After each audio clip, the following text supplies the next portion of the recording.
கேள்வி பார்வையாளருக்கு வணக்கம். இந்த நேர்காணலில் நாம் சந்திக்க இருக்கும் சிறப்பு விருந்தினர் அண்ணா திராவிட மக்கள் முன்னேற்ற கழகத்தின் பொதுச் செயலாளர் வழக்கறிஞர் பசும்பொன் பாண்டியன் சார். வணக்கம். வணக்கம். முருக பக்தர்கள் மாநாடுக்கு இடையில கிட்டத்தட்ட ஒரு மாதமா அரசியலை பேச மறந்துட்டு நினைக்கிறேன். இன்றைய தினம் பார்த்தா கூட அதிமுகவுடைய முன்னாள் அமைச்சர் வைகை செல்வன் அவர்கள் கூட திமுக கூட்டணியில் ஒரு ஓட்டை விழுன்ற மாதிரியான ஒரு கருத்து வச்சது மீண்டும் ஒரு அரசியல் வட்டாரத்தில் ஒரு பரபரப்பை ஏற்படுத்தியிருக்கிறது. திமுக கூட்டணி கட்சிகள், திமுக, காங்கிரஸ் உள்ளிட்ட பல்வேறு கட்சிகள் எல்லாம் அதிமுக கூட்டணி ஏற்கனவே ஓட்டை அடைஞ்சு விட்டுன்ற மாதிரி பல்வேறு கருத்துல வைக்கிறாங்க. அந்த சம்பவத்தை நீங்க எப்படி சார் பாக்குறீங்க? முதல் நம்ம அரசியல் மறந்துட்டோம்னு சொன்னீங்க. முருகன் மாநாடு அரசியல் தானே. ஆன்மீகத்தில் அரசியல் கலக்குது.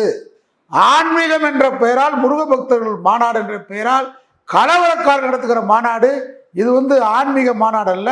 அதனால அரசியலை மறக்கல. அரசியல் இருக்கு. அதான் நம்முடைய கருத்து. இப்போ நீங்கள் சொன்ன மாதிரி வைகை செல்வன் நல்ல ஒரு புலவர், நல்ல பேச்சாளர், அரசியலில் கணிக்கக்கூடிய அளவுக்கு பெரிய ராஜதந்திரியோ பெரிய தலைவனோ இல்லை. திமுக கூட்டணி சலசலப்பை பற்றி பேசுறதுக்கு அந்த அளவுக்கு உயரமான அல்ல அரசியல். வைகை செல்வன் என்பவர் ஒரு கமர்சியல் பேச்சாளர், அருமையா பேசிட்டு காசு வாங்கிட்டு போறவர். அதனால திருமாவர்கள் திருச்சியிலே ஒரு மிக பிரமாண்டமான பேர் நடத்துவதற்காக ஒரு அறையில் தங்கியிருந்தார், தங்கு விடுதியில். அங்கே வைகை செல்வனும் யதார்த்தமாக தங்கியிருந்தார். இருவரும் சந்தித்துக் கொண்டார்கள். சந்திக்கின்ற பொழுது அரசியல்வாதிகள் சந்தித்தால் அரசியல் பேசாமல் இருக்க முடியாது. நல விசாரிச்சிருப்பாங்க. பொதுவான நாட்டு நடப்பு, அரசியல் சூழலை பற்றி பேசியிருக்கலாம். கூட்டணியை திருமாவுக்கு அழைக்கிற அளவுக்கு உயர்ந்தவர் அல்ல அரசியலில் வைகை செல்வன். திருமாவுடைய அரசியல் என்பது இன்றைக்கு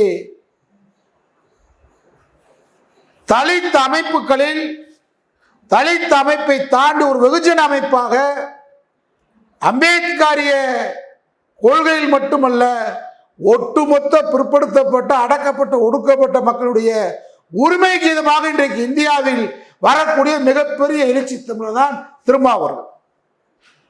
அதனால திருமா யாரையும் மதிக்கக்கூடியவர். யதார்த்தமாக சந்தித்தால், அண்மையிலே நைடா நாகேந்திர விமான நிலையத்திலே சந்திக்கிறார். இது அரசியல் நாகரிகம், அரசியல் பண்பு. பத்திரிகைகளுக்கு தீனி கிடைக்கல, திருமாவை இழுக்கிறதுக்கு சத்து படைச்சால வைகை செல்வன். திருமா இன்றைக்கு சித்தாந்த ரீதியாக உயர்ந்து நிற்கக்கூடிய மாபெரும் ஒரு இமயம் சித்தாந்தத்தை.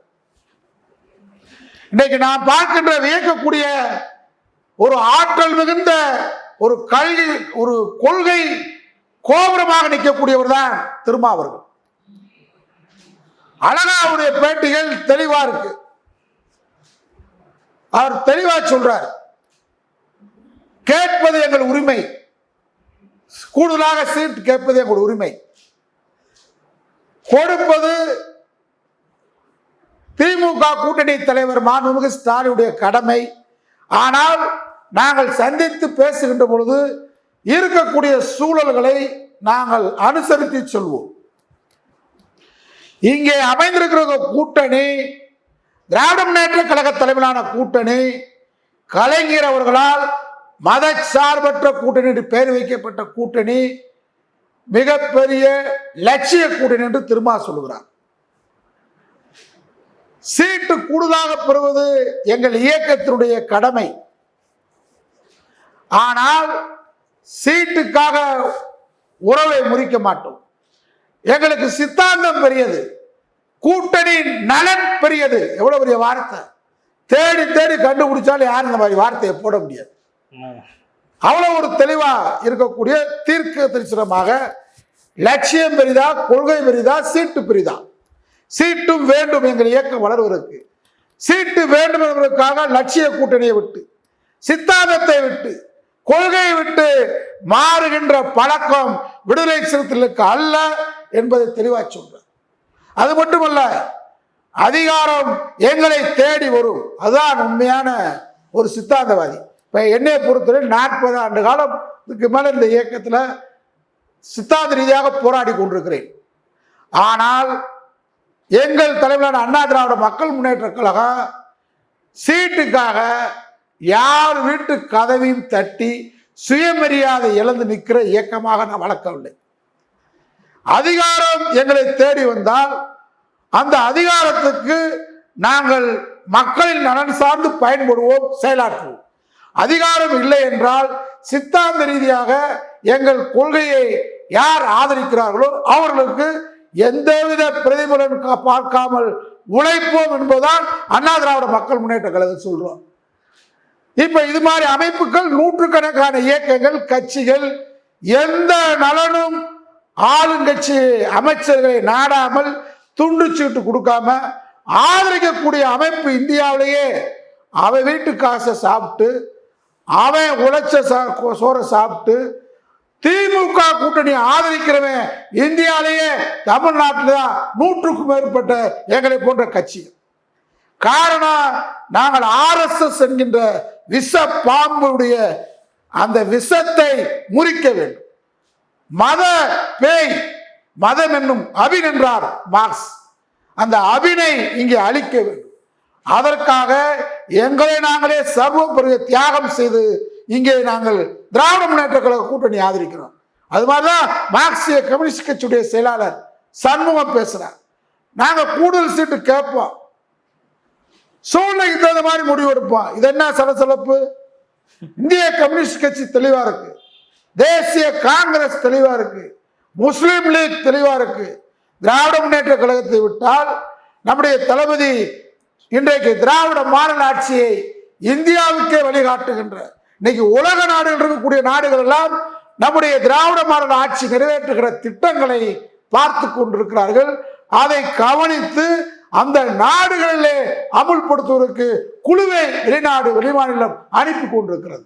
அந்த அளவுக்கு ஒரு சிறந்த மாண்புமிக்க ஆட்சியை, நாடு போற்றும் நல்லாட்சியை, பார்வோற்றும் நல்லாட்சியை திராவிட மாடல் தளபதி ஸ்டாலின் நடத்தி கொண்டிருக்கிறார். அதனாலதான் நாங்க எந்த விதமான ஒரே குதிரைக்கு கட்டின சேனை மாதிரி நாங்க போயிட்டு இருக்கோம். காரணம், இங்கே கால் ஊன்ற துடிக்குது பாஜக, இங்கே காவி கூட்டம் காலொன்று துடிக்குது. இதை முறியடிக்க வேண்டும். அப்படி என்றால் நாங்கள் எங்களை நாங்களே தியாகம் செய்து கொண்டு திராவிட மாடல் ஆட்சியை ஆதரிக்கிறோம். அதுதான் திரும்பம், அதுதான் மார்க்சிஸ்ட் கம்யூனிஸ்ட் கட்சி, அதுதான் இந்திய கம்யூனிஸ்ட் கட்சி, அதுதான் லீக் அமைப்பு, அதுதான் தலித் இயக்கங்கள். இன்றைக்கு நாடு இன்றைக்கு சுபிட்சமாக தமிழ்நாடு இருக்குது. இந்தியாவிலேயே சித்தாந்த ரீதியாக பாஜகவை எதிர்க்கக்கூடிய நாடு தமிழ்நாடு, திராவிட நாடு. இந்த நாட்டில் நீ திமுக கூட்டணியில் சலசலம் எதுக்கு வருது? அண்ணா திமுக பாஜக கூட்டணி கொள்கை கூட்டணியா, லட்சிய கூட்டணியா? என்ன காரணத்துக்காக கூட்டணி முறிந்தது? வைகை செல்வன் அவர்களே, உங்க கூட்டணி 2024 பாஜகவுடன் கூட்டணியை முறித்தது எதற்காக சொல்ல முடியுமா? திரும்ப இப்ப நீங்க தேர்தல் நடத்துக்கு 1 வருஷத்துக்கு முன்னாடியே நீங்க கூட்டணியை உறுதிப்படுத்துவதற்கான காரணத்தை வைகை செல்வன் விளக்க முடியுமா? உங்க கூட்டணிக்கு இருக்கக்கூடிய தேமுதிக நிக்குமா? பாட்டாளி மக்கள் கட்சி 2ஆ உடைஞ்சு விட்டது. எந்த பாட்டாளி மக்கள் கட்சி உங்களை ஆதரிக்க போகுது? அதிமுக தனித்து விடப்பட்டிருக்கு. எடப்பாடி அணிதான். அதிமுக ஒன்றா இல்ல. சசிகலா தலைமையில் ஒரு அதிமுக, டிடிவி தினகரன் தலைமையில் ஒரு அதிமுக, ஓபிஎஸ் தலைமையில் ஒரு அதிமுக, எங்களை போன்ற ஒரு தலைமையில் ஒரு அதிமுக, 7 நாளா கிடக்கு. அதிமுக ஒன்றுபடல வைகை செல்வா, நீ எப்படி கூட்டணிக்கு போறீங்க? அதனால கூட்டணி திமுக யாரும் அசைக்க முடியாது. ஒரு சின்ன கல்ல கூட அங்க உருவ முடியாது. காரணம், அண்ணா அறிவாலயத்தை எழுப்பப்பட்டிருக்கக்கூடிய கூட்டணி கொள்கை கூட்டணி, லட்சிய கூட்டணி. ஆரிய சித்தாந்தத்துக்கு எதிராக திரள்கின்ற RSS சங் பரிவாருக்கு எதிராக திரள்கின்ற சித்தாந்த ரீதியாக திராவிட கருத்தியல் மதச்சார்பின்மையை போற்றி பாதுகாக்கக்கூடிய அரணாக கேடயமாக இருக்கக்கூடிய திராவிட முன்னேற்ற கழக கூட்டணியை எந்த கொம்பாதி கொம்பனும் அசைக்க முடியாது. திராவிட முன்னேற்ற கழக கூட்டணி லட்சிய கூட்டணியே 2026 200 இடங்களுக்கு மேல் வெற்றி பெறும். நன்றி சார். நன்றி.